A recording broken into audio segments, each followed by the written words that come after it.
Hi guys, welcome back to my channel. This is Diana with Creativity Inc. And today I wanted to show you something I got on Facebook Marketplace from a fellow crafter named Joni. She sold me this beautiful metal stamps. I think they're meant for leather, but I'm going to use them on my aluminum can embellishments that I do in the future. And it has a number set and a letter set. And to be honest, I don't believe in coincidences, but this is what I found at the flea market over the weekend. A little hammer. It's like a custom made hammer and it's handmade, but it came perfect to me with the stamps. Moving on, the project for today, I wanted to show you how to recycle those little lights that come in toys or, some other items. I had bought this headband for my daughter and she wore it till the batteries died, but I know the little motor still works because sometimes I'll turn it on and it still want to kind of turn on. I just got to replace the batteries, so I know it still works. The dog chewed on it. Anywho, to make long story short, I found it under the couch. Anyways, I wanted to show you a way that I thought about using these. I don't want to throw away beautiful mechanism that I can recycle. So what I'm doing is I thought that this profile of the battery case was too big. So I'm planning on replacing the larger battery, the three batteries with the larger flat battery, which would contain one battery rather than three. So you can make it a flatter, and then I'm I want to plan a video so I can show you firsthand. But my idea is to get a larger battery, and of course it's a theory that it's gonna work, but larger battery, and then make it flat, and then kind of tie it all together with electrician's tape. But that's still a theory and that's still an idea. So I will show you guys in a later video about this particular system on this one. My idea is to incorporate those lights with the banners that I have made out of fabric or cloth or canvas. Just these are like little, I don't know, banners. I think that, yeah, they would be called banners. I'm calling them banners. They are called banners, but yeah. So I'm using gauze and leftover canvas from where I work, well, from our business. So this is I believe 7-ounce canvas, and it's the edge. So the white part you guys see is uh, it's a coating that they put, it's a primer, but it's a little thicker than a primer, so it's like a coating. And then it's the one that it's not white, it's just the canvas itself. So I'm first gonna use the canvas itself, and what I do is with some pliers I just pull on the edges. Now I wanted a more of distressed look, but when you pull it with the canvas, it gives you that fridges, but it doesn't give you so much of a distress. It gives you more of a clean cut. So, but I still like the look. And what I did is I did distress the tips of the canvas with scissors, and I cut it as if it was like ripped or torn out of I don't know, somewhere. So I use my scissors to do that. And I don't show it on this video, but in the other one that I did show you in the little cut, was I sanded the edges, so it looks even more rough. It looks more beat up, and I like how it picks up the paint in a different manner. So I recommend sanding. If it gives you that if that's what you're aiming for. But and this one I think I did forget to do it. I don't know why I didn't do it, but I would have I think I would have, if I would remember, I would have showed you guys to sand the edges. And I just grab it and put the the sandpaper down, and then scribble my all of it all over the sandpaper, so it lifts up more particles of the fabric.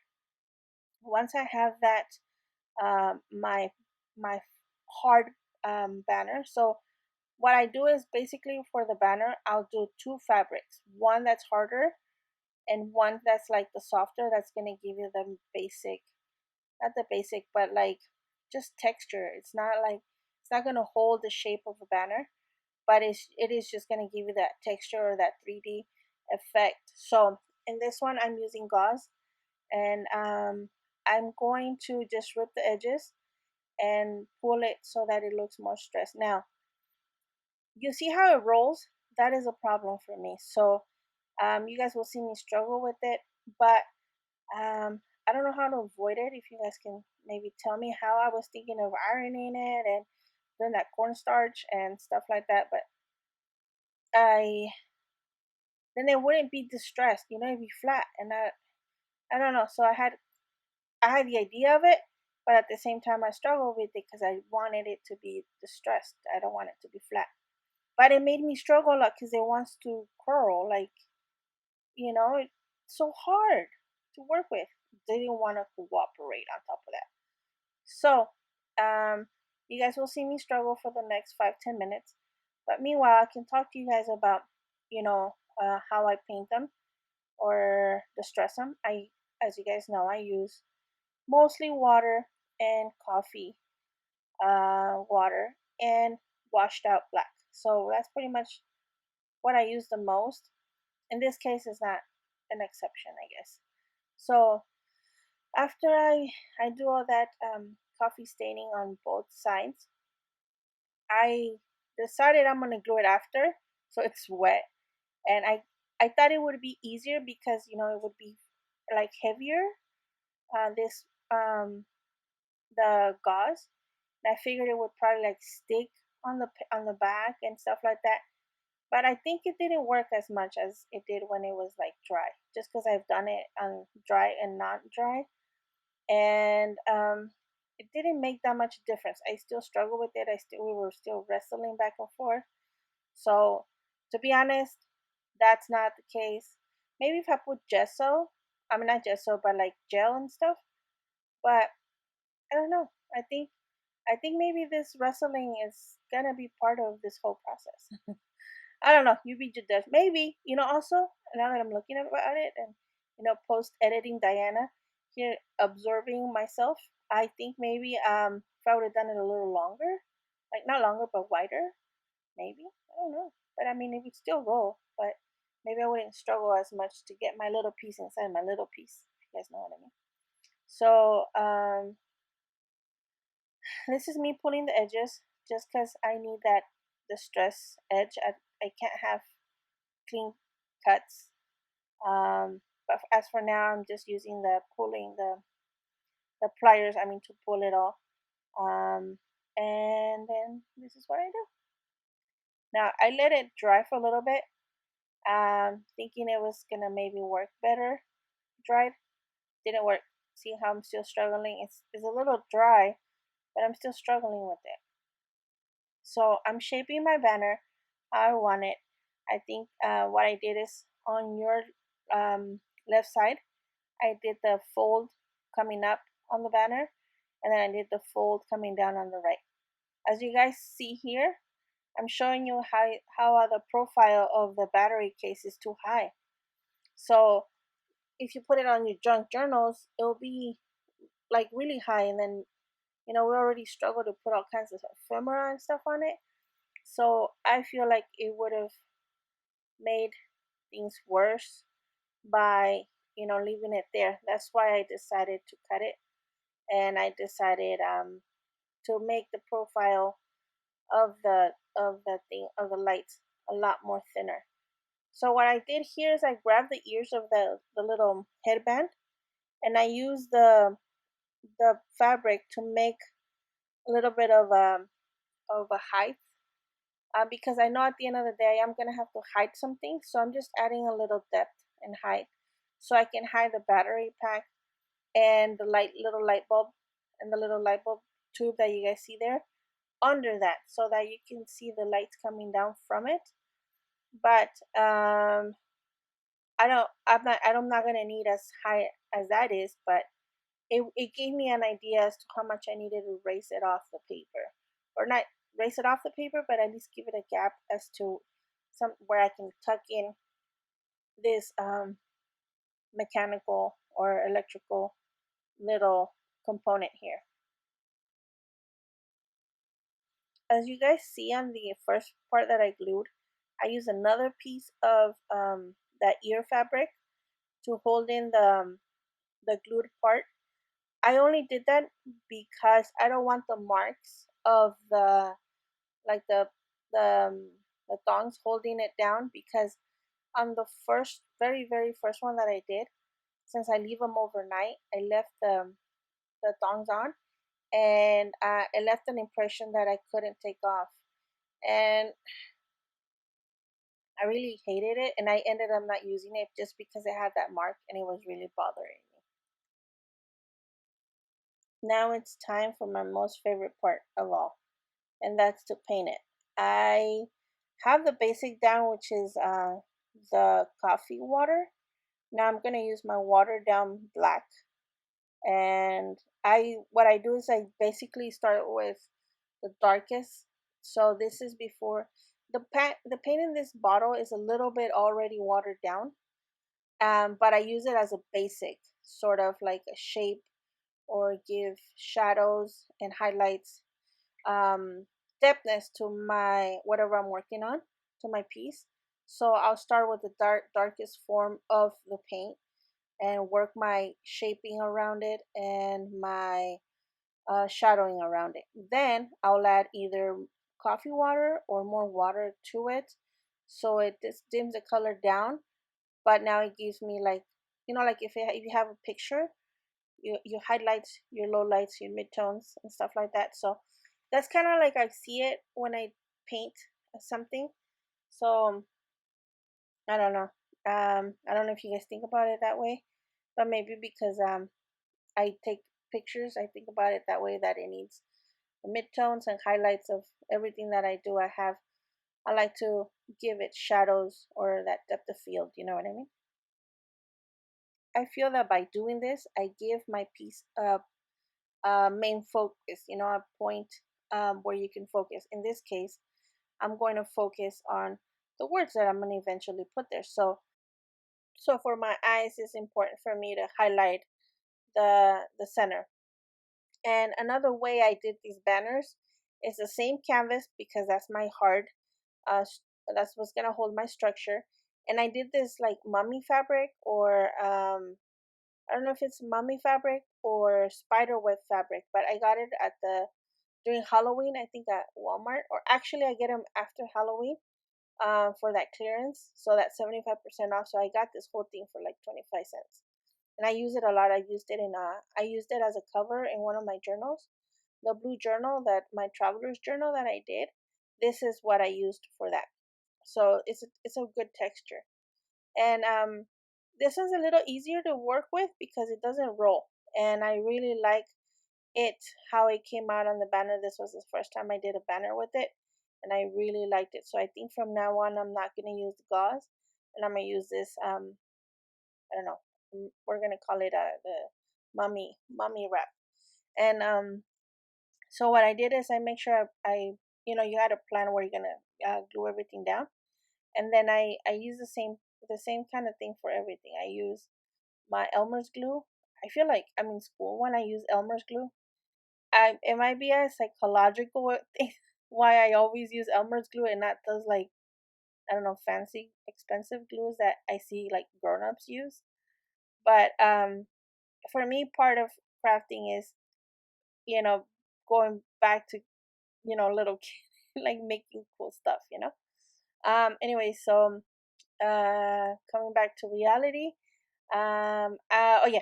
So I was once I do that, I do the same process. I go back to my unicorn headband, and I use or recycle the ears, and I do the same thing. I'll use the little rolls, and I'll put it up on the on the back. I roll it up and I'll put it in the back just the same way. I'm pretty much just showing you guys a different fabric to use for the banner. And once it's glued down, I went back and distressed all that mummy wrap, and I pulled on it, cut on it, and made little strands, short strands, long stand. Just pretty much distressed the bejesus out of it. And I fell in love with it even more after I did that. while it's finishing the drying process of the little rolls, I'm gonna start distressing it. I'm gonna go straight for the coffee water, and I wanted to see how um, this is pretty much a test of how dark or how much it absorbs the coffee water, because I had never tested this mummy wrap on coffee water, and I really liked it. Really liked it. So um, I started by doing the tips, and sometimes when I leave it to dry and then come back and put some more again, it makes those tips darker. So I think that was my goal, to make the tips darker brown by doing, in a sense, a double coat, because I let the first one dry out first, and so it'll be darker tips. I of course will also be adding black. Um, remember, what you guys see on the plate is watered down black and coffee. I will eventually be bringing in the water to blend them together without being so black. So this is my first coat of black. I didn't want it so intense, so I watered it down from the get go. But like I said on the other one, I originally want to go back dark and work my way down, just because I want to um, kind of point out what it is that's gonna be darkest, then work my way down. Because sometimes when I work my way down to up, um, I can't. It's hard for my brain to establish my point of reference of dimming down. Um, it might work for you different, because it's actually better if you work it the other way, because you could always add more and more and more to your highlights once you establish you start coloring. Um, and I feel like if you guys can do that in your brain, that will be better. It actually is a safer way to doing it. But for my brain, I have to. It's safer for me, because if I do it the other way around, it starts looking like a one tone. So I'll end up doing something that's one tone kind of piece of art, because I have no point of reference. So that's why in my head I have to start backwards. But I pray that you guys are not as weird as I am, so you guys can, you know, work like naturally. But if it doesn't work out for you and you guys end up having pieces that look like one tone, try to work on it backwards, where you start with your um, darkest point and work your way down. Sometimes that might work for you guys, and let me know what you guys think. Let me know if you guys do that too. I'm very curious, because before I do this YouTube channels, I'd always feel like people are gonna think I'm weird by the way I work, and turns out I'm not that weird, and turns out there's a lot of weird people out there. But anyways, this is my second way of recycling lights. I have these little stomper shoes that my daughter wore like maybe 3 years ago, but I kept it because I knew I wanted to get into those lights. Now, keep in mind these shoes are old and dirty, so you guys will see like a lot of grime and a lot of sand come out of these shoes. My daughter likes to play in the sand, so probably like every other little girl. But let me tell you guys, they're so hard to take apart. They're literally I don't know. I was probably like better off buying lights, but for me, it was about the discovering, like even learning how to make the shoe with lights. And let me tell you, I have a whole new appreciation of how they make these shoes with lights. I saw that how much safety they put into putting these lights in there, how much like codes and layering to make sure that you have a battery with a wet shoe, or the sweat of the shoe, and they last a long time. I mean, my daughter wore these shoes, maybe she's 5. I think she wore it when she was like 2 or 3. So I mean, at least 2 years that she wore these shoes, that they've been sitting in a box, and look, they still work. And battery is very isolated, and I just have a whole new appreciation of how they make these shoes. So I feel they're gonna last a long time in my journal, but maybe they're about to expire. I don't know. But anyway, so donkey me, I cut into the wires. So I'm gonna strip it down and I'm gonna fix it up. So if you guys have never wired or rewired or peeled some wiring, it's not that hard. There's a lot of YouTube videos on it. In my case, the easiest thing I can tell you is you gotta cut the plastic coating off so that you can put the metal parts together and then twine them around and join them.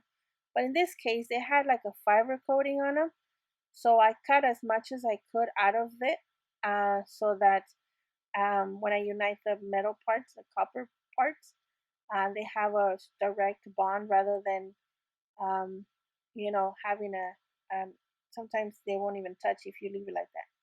To make sure I grab all of it out of there, I give it a light coat of fire on it.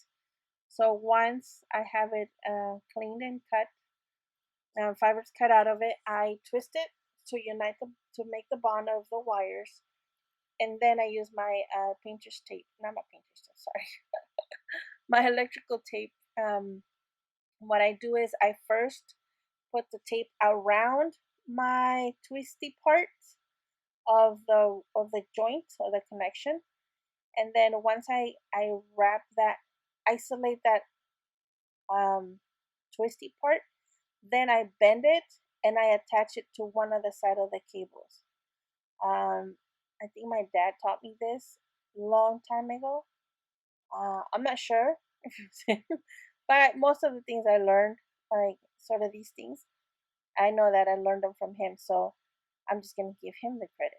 So I do this to both. Once I've done this to both parts, I um I will attach both of the parts together to make sure that they don't have wiggle space or wiggle room with each other, and pull all the parts apart, and then it will be sucky if my book is all put together and my layout is put together and then I have to take it apart because my light won't work. So now to test it, you see both of them are working. Now that third one didn't work, so I was not worried, but I was. This is my pondering question: how much time do I invest on it? How much time do I feel like I can play with it? So, so I did in my head the logical thing, and I just cut it off. I, you know what I could do? I can grab a Christmas light because these are LED lights. So you can grab one of those. If you have a strip of LED like Christmas lights, the little ones, you could always attach it to here. So I didn't cut it all the way down, but you could always attach it to the end of these two, and you can see which one's positive and which one's negative. And I kept the little light bulb because the little light bulb references you to the positive and the negative. So I'm gonna attach it to the end of that little thing so that I can always have that reference wherever this little light system goes. Anyway, so out here I am determining where I want the little light to be. I need to hide the cords and I need to know where my light is gonna be the most impactful. So I have determined that I want to have one of the lights on one side, and then of course one of the other one on the other side. I was gonna have one be directly in the middle of it, but if it was a little too obvious, so I mean, not that there would be somebody would be expecting to see lights on a banner on a junk journal, but you know, I just wanted to not be, you know, um, putting the lights under it. So I'm putting, and I'm trying to hide the cables too. Um, and I wanted to put dim the colors because these are very bright colors. They're like LED pink and LED green. I realize it doesn't go with my theme and everything. It doesn't go with the color scheme at all. But I think that they're not on long enough to realize, hey, these colors don't match my thing, and I just want it to be that surprise factor of lights flashing when you open the page to it. You guys will see me wrestle with these light cords and the lights for the next minute. But meanwhile, I wanted to thank you guys for subscribing and watching my videos. It means a lot to me. I do think about making awesome videos that have new content from for different people. I know that you guys have been liking a lot my can videos, and I hope to make more. I have many more ideas. I just released a third video. I started them back in February, and since I started the February one, I think February or March I did my first can video, and since I did my first can video, I'm like so excited, and I keep all my cans, and I just can't wait to show you guys a much more ideas. Anyways, thank you guys for watching my channel a lot. It really means a lot to me, and I do work my heart out to for you guys, and this is what I came up with. Now, my surprise is when you flip the page onto it, it's gonna have the lights. So the light system will be on the back of the previous page. And this is how I decorated. I did a lot of rusties and some little flowers.